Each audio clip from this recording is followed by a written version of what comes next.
খালিতে পুকুরে ডুবে আবির নামের 2 বছর বয়সী এক শিশুর মৃত্যু হয়েছে।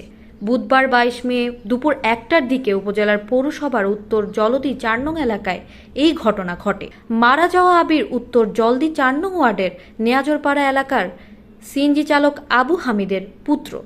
পরিবার সূত্রে জানা যায়, সকালে পরিবারের সদস্যদের অগোচরে কোনো এক সময় বাড়ির পাশে পুকুরে পড়ে যায় আবির।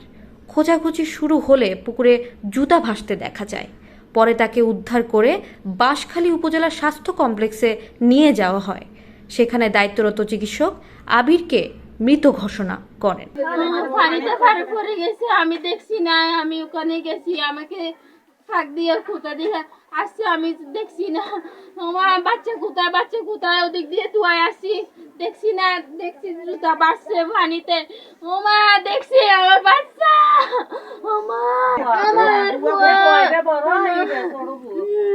আমার দুবার দরবাতা হেলু ওমা গুস্তু বাড়ি হাইয়ে দাদিয়ে ওমা আসি দিসাই রে গুস্তু কেনে বাড়ি লইয়ে এবার যাই দে আমি বালকনি আইনি নিতারানা হতে মা দেরিনর বলে হাঙ্গি রে ওরা মা তো ঠান্ডা হাজার তো বলে বা এমে পরে পাই বাড়িতে নোয়াছিলাম, হয়তো মা হুঁকে গিয়ে বাচ্চা খেলা হাঁটা হাঁটে গান করি।